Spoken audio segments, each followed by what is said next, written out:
से दिया गया है कि कुत्ते के काटने से कौन सा बीमारी होता है।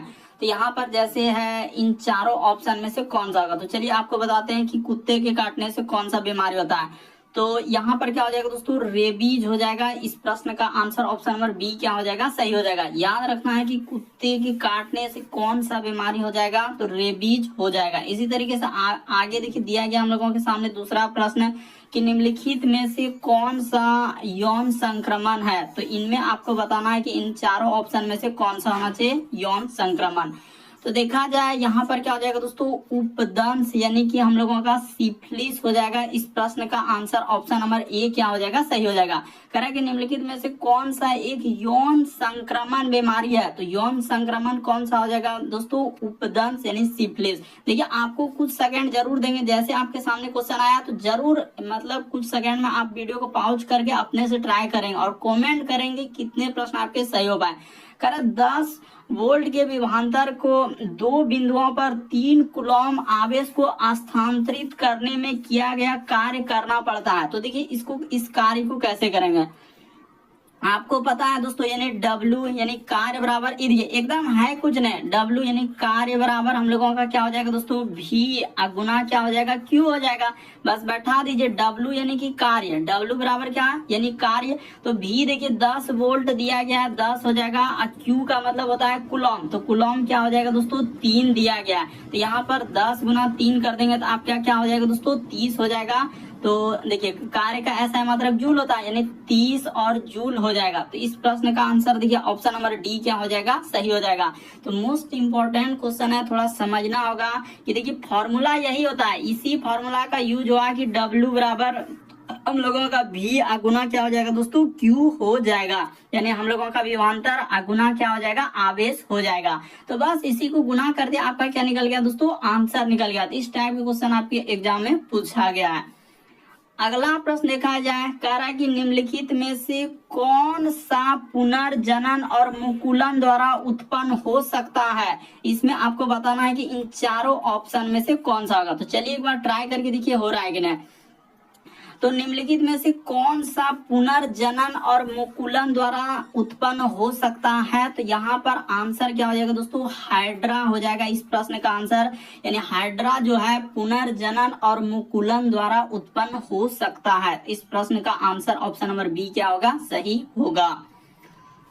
चलिए अगला प्रश्न देखा जाए दोस्तों, कह रहा है एक ही पदार्थ के अणुओं के बीच लगने वाला आकर्षण बल को कहते हैं। तो एक ही पदार्थ के बीच में अगर लग रहा है तो उसको हम लोग कौन सा बल कहेंगे।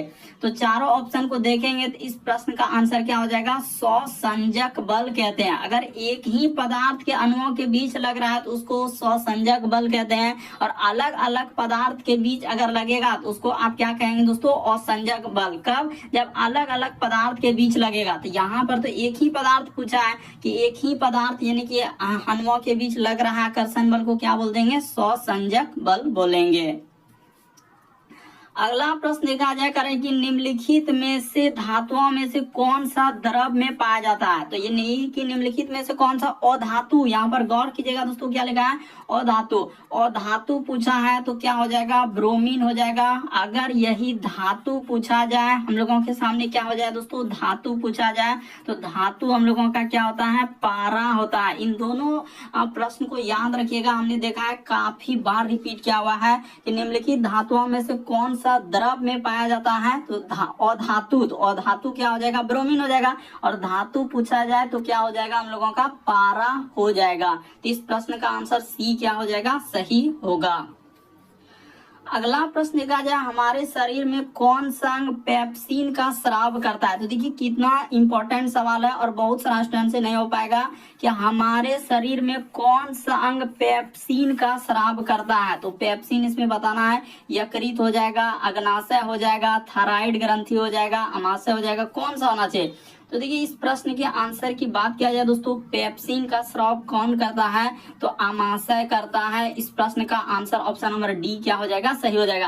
यानी पेप्सिन का स्राव हम लोगों का कौन करता है, अमाशय। HCl किस में पाया जाता है, अगर पूछा जाए कि HCl हम लोगों का किस में पाया जाता है तो वो भी अमाशय में ही पाया जाता है। और शरीर की सबसे बड़ी ग्रंथि यहाँ पर देखा जाए दोस्तों, हम लोगों के सामने अगर पूछा जाए कि बड़ी ग्रंथि, यहाँ पर क्या हो जाएगा दोस्तों, बड़ी ग्रंथि हम लोगों का कौन सा हो जाएगा, तो यकृत हो जाएगा। तो इस तरीके से आपको थोड़ा थोड़ा इस सब प्रश्न को याद रखना है कि हमारे शरीर में कौन सा अंग पेप्सिन का स्राव करता है, तो अमाशय, अमाशय में HCl भी होता है। शरीर की सबसे बड़ी ग्रंथि हम लोगों का कौन सा हो जाएगा, तो यकृत हो जाएगा। अगला प्रश्न देखा जाए 8वां नंबर क्वेश्चन दिया है दोस्तों, कह रहा है कि अमीबियासिस डैश उत्पन्न करता है। तो अमीबियासिस कौन उत्पन्न करता है, तो इन चारों ऑप्शन को देखिए, इन चारों ऑप्शन में पेचिश हो जाएगा, सर दर्द का जुकाम, बुखार, तेज जुकाम, क्या होना चाहिए, तो याद रखिएगा दोस्तों अमीबियासिस जो है कौन उत्पन्न करता है, तो पेचिश उत्पन्न करता है। इस प्रश्न का आंसर ऑप्शन नंबर ए क्या हो जाएगा, सही हो जाएगा। बड़ा इंपॉर्टेंट क्वेश्चन है और पूछा गया क्वेश्चन है। सब प्रश्न आपके अलग अलग एग्जाम से लिए हैं दोस्तों, जो बार बार रिपीट किया और पूछा गया है, क्योंकि ये सीरीज काफी इंपॉर्टेंट होने वाला है।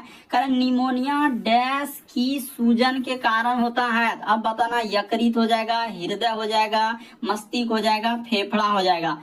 तो निमोनिया की सूजन जो है किसके वजह से, यानी निमोनिया डैश की सूजन के कारण बनता है, तो निमोनिया किसको करता है, फेफड़े को करता है। और निमोनिया आपको पता है कि जीवाणु के कारण होता है और फेफड़े को प्रभावित करता है। तो इस प्रश्न का आंसर ऑप्शन नंबर डी क्या हो जाएगा, सही होगा। यानी निमोनिया की सूजन डैश के कारण होता है, निमोनिया किसको प्रभावित करता है, फेफड़े को। और निमोनिया किसके वजह से होता है, तो ये भी याद रखिएगा दोस्तों, हम लोगों का क्या हो जाएगा, जीवाणु के वजह से होता है। तो इस प्रश्न का आंसर क्या हो जाएगा, डी सही होगा।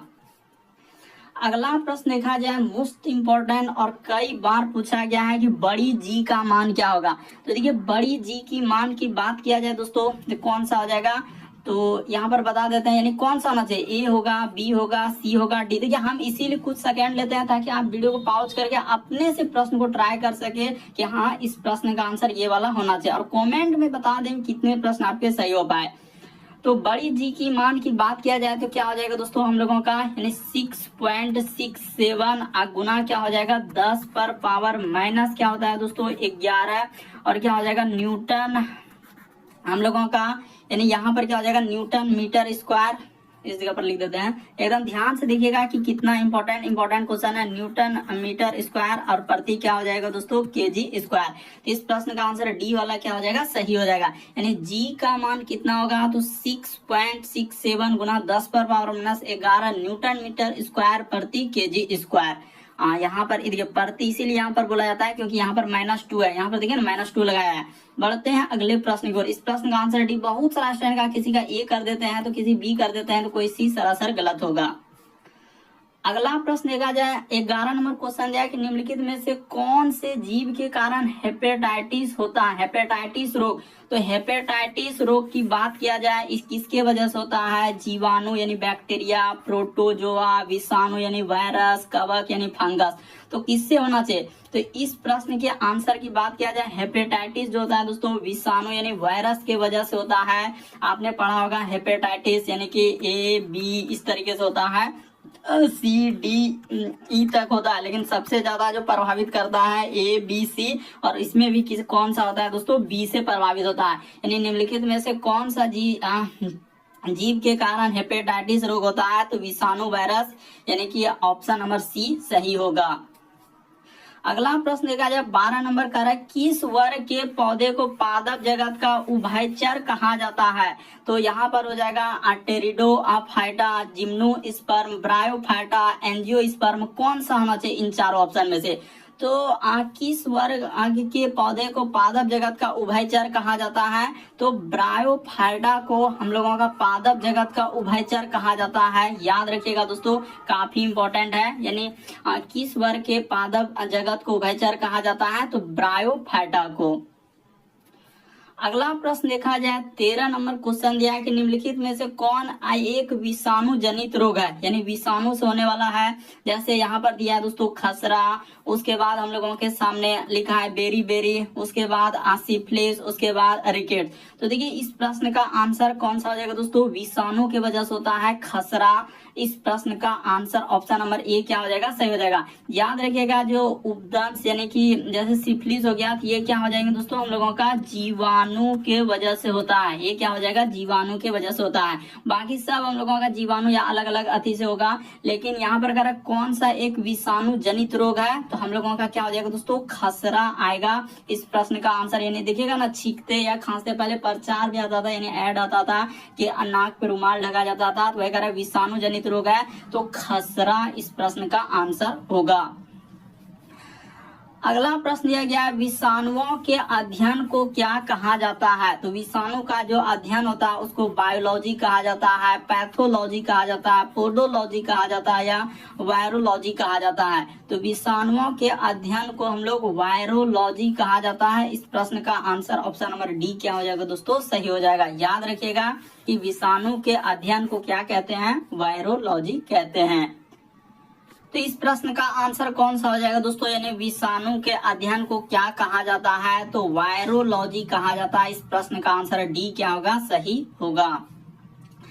अगला प्रश्न निकाला जाए 15वां नंबर क्वेश्चन, निम्नलिखित में से किस प्रकार की दवाओं का उपयोग अपच, यहाँ पर क्या लिखा है दोस्तों, अपच के उपचार के लिए किया जाता है। तो अपच के लिए हम लोगों का कौन सा हो जाएगा, एंटासिड, उसके बाद एंटीसेप्टिक, एनालेजेसिक, उसके बाद प्रतिजैविक। तो कौन सा होना चाहिए, तो देखिए इस प्रश्न का आंसर हो जाएगा दोस्तों एंटासिड, यानी इस प्रश्न का आंसर ऑप्शन नंबर ए क्या हो जाएगा, सही हो जाएगा। यानी अपच की उपचार के लिए जो है एंटासिड अम्ल हम लोगों का, यानी कि इस प्रश्न का आंसर ए क्या हो जाएगा जो दोस्तों, सही हो जाएगा। अगला प्रश्न देखा जाए 16 नंबर क्वेश्चन, निम्नलिखित में से कौन सा एक नेत्र का विकार है, यानी नेत्र का रोग है, जैसे पीलिया हो गया, साइनस हो गया या संधि शोध हो गया, मायोपिया होगा, कौन सा होना चाहिए। तो देखिए इस प्रश्न का आंसर हो जाएगा मायोपिया। आपको पता है कि ये आंख से संबंधित एक रोग है जो निकट दृष्टि दोष की वजह से होता है, मायोपिया, और इसके लिए हम लोग अवतल लेंस का प्रयोग करते हैं। तो इस प्रश्न का आंसर डी क्या होगा, सही होगा। कि कौन सा एक नेत्र का विकार है, तो मायोपिया होगा, निकट दृष्टि दोष इसी को कहा जाता है, और इसको ठीक करने के लिए अवतल लेंस का प्रयोग करते हैं।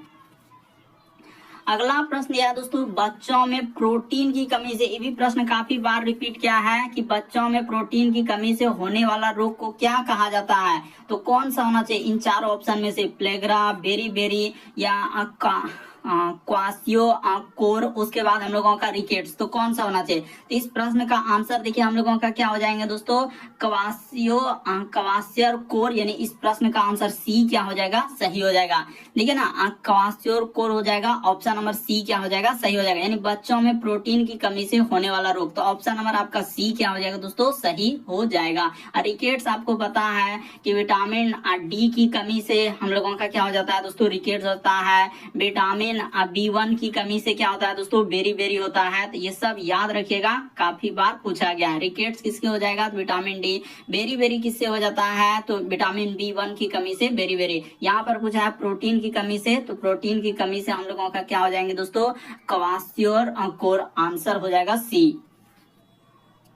अगला प्रश्न दिया है दोस्तों हम लोगों का कह रहा है कि हेलोटोसिस को सामान्यतः किस नाम से जाना जाता है। तो देखिए यहाँ पर दिया गया है, कहा जा रहा है क्या कि हेलियाटोसिस को सामान्यतः किस नाम से जाना जाता है। जैसे यहाँ पर लिखा है सर दर्द, उसके बाद रक्त दाब, हम लिखा है दोस्तों सांस की दुर्गंध, उसके बाद फ्लू। तो कौन सा आंसर होना चाहिए, कितना इंपॉर्टेंट सवाल है।